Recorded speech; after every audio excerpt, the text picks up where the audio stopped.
about 8:45 or 9 o'clock. I'm getting ready to go home. I think I'm going to talk about feminism in guitar making, but I'm going to man-spread while I'm doing it. Because that's how I am.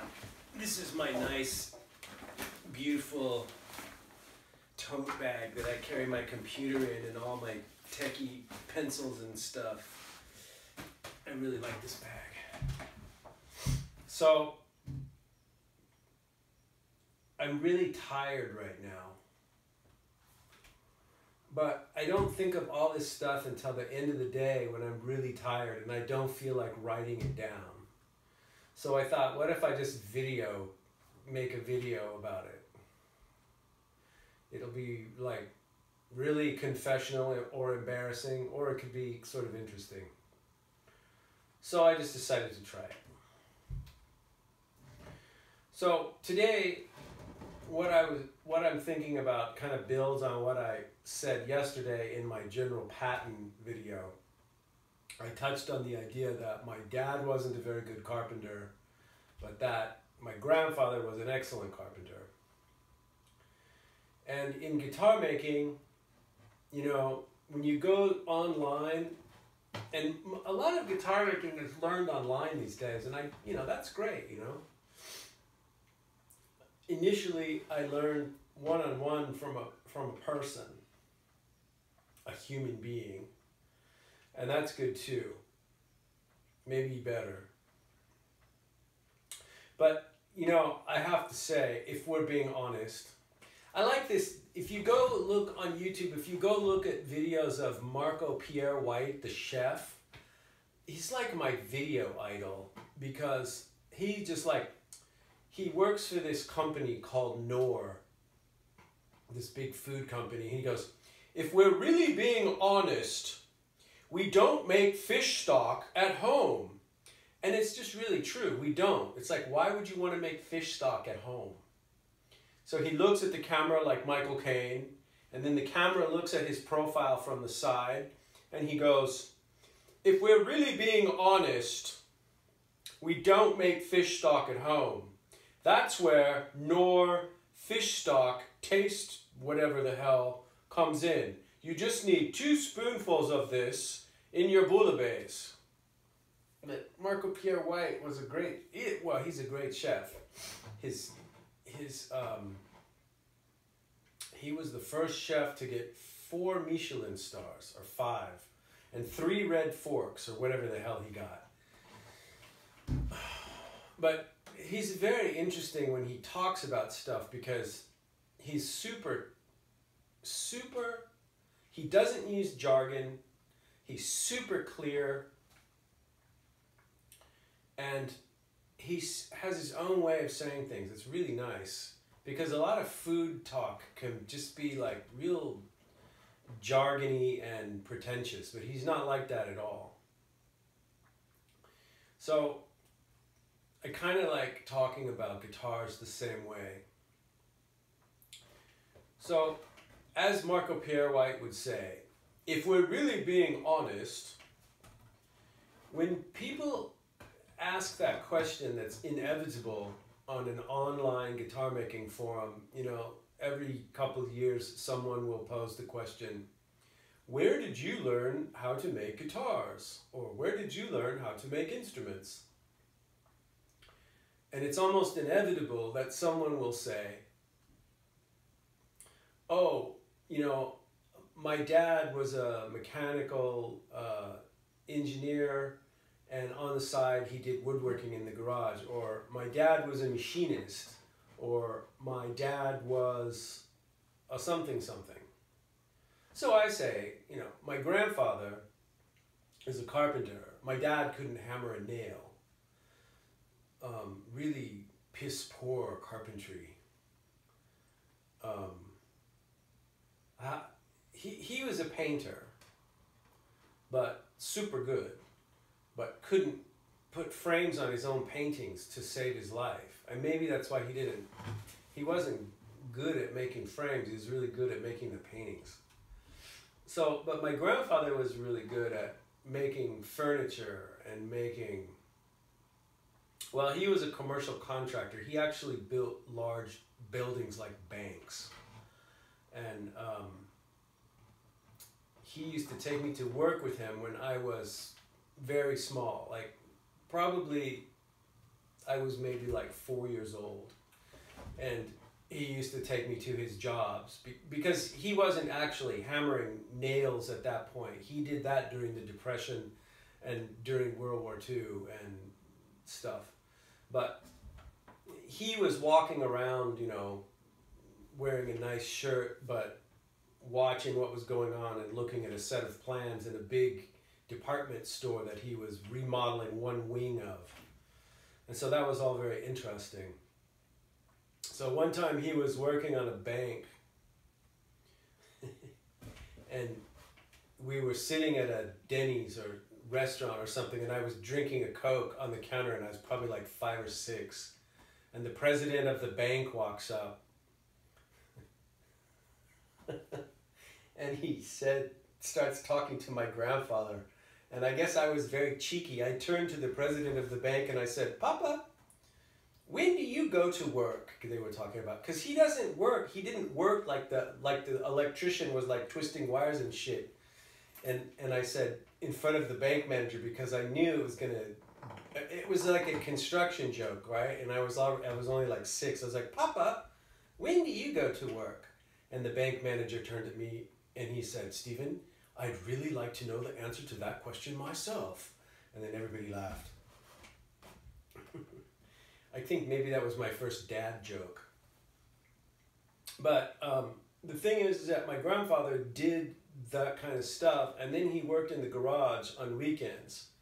And he helped me with my school projects doing woodworking. We made like masks for my history class, and he was very patient and always helped me work with the tools. But, you know, by the time I was 7 years old, I could glue and nail things together myself. And then when I got to be 14, he taught me how to use the bandsaw. And he had the ubiquitous 14-inch Rockwell bandsaw with a 1/4-inch blade. It's a fantastic machine if it's tuned up good. And then at that point, I started cutting things out and started thinking more sculpturally and doing things more on my own. And then instead of sitting there with me the whole time, he would kind of saunter into the garage and look at what I was doing and say, "Oh, what you building?" So he was very hands-off, but always curious, and then not like rushing in to help, but like if he could see that I was considering a problem, he would say, "Well, maybe, you know," he'd offer a solution to something, or "Try that," or he'd tell me a story about when he was younger doing woodworking projects in high school, and I did this, you know. So this is my mom's dad. So then when it comes to this question of, you know, how did you learn guitar making? And I read these things online, and they always say, invariably, my dad or my grandfather or my uncle or something like that, or my shop teacher. And I got to thinking about this several years ago, and I really thought about it carefully, and then I realized that my grandfather had a lot to do with it. But then when I was drawing a plan of a guitar, you know, like with a piece of paper and a pencil and a ruler and a T-square and all that stuff, I was thinking like, I didn't learn this from my grandfather. Well, I mean, my grandfather was a good draftsman too. But like particularly, I didn't learn this kind of layout skills, the way that they need to be done for a guitar, from my grandfather necessarily. I learned them, and I learned this concept of putting things together sculpturally by watching my mom sew complicated dresses with bodices that had like panels that were flat on the kitchen table where she worked with patterns, and then she pinned them together and then sewed them together, and then they became a volumetric form. And I thought about it really carefully and realized that that's the place when I was, you know, a kid growing up. Since when I was going to those construction sites with my grandfather, I was also watching my mom cut patterns and fabric of all different kinds on the kitchen table and sewing with her sewing machine and putting those things together and then expanding them into volumetric form. And that's pretty much what a guitar is. Although a guitar mostly has right angles except for the curves, the way they fit together is like a box. They're like right angles. But if you think about instruments like the lute, which has a back that's made of staves that are tapered, they're like watermelon sort of wedge-shaped pieces and glued together. Gluing those edges together, those angles together, these long skinny pieces of wood, it's really more like putting a dress together than building something that's rectilinear. So I started thinking about this, and I always, when people ask me, where did you learn how to build guitars? The first thing I say is from my mom, actually. And it's realistically, it's a combination of my mom and my grandfather, but since everybody always says, I learned from my grandfather, I always say, I learned from my mom. And then they go, huh? And then I explain this idea that, like right today, like yesterday, I was talking about the Calle Carpinteria model. Today, at the end of the day, I ended up kind of like working on doing the finishing touches on the ribs. The top part isn't done yet, but so these go together and they're going to be a flat panel on either side. But this idea that you take flat things that you cut out with a pattern and then you bend them and shape them and then you assemble them into a volumetric form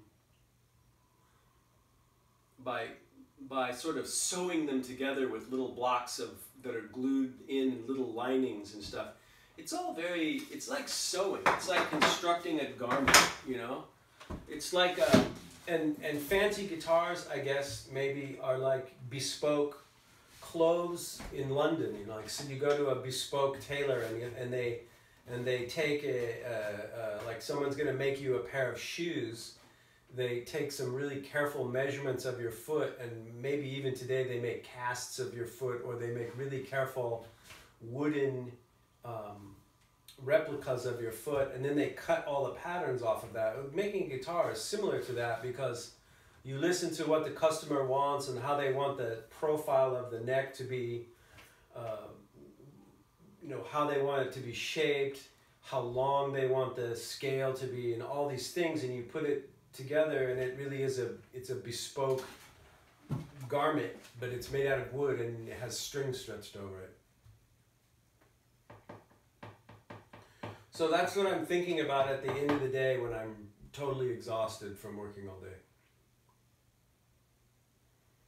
So maybe tomorrow I'll think of something more interesting to talk about. But for now, I'm gonna go home and I'm gonna watch some YouTube videos of this guy that builds fishing lures.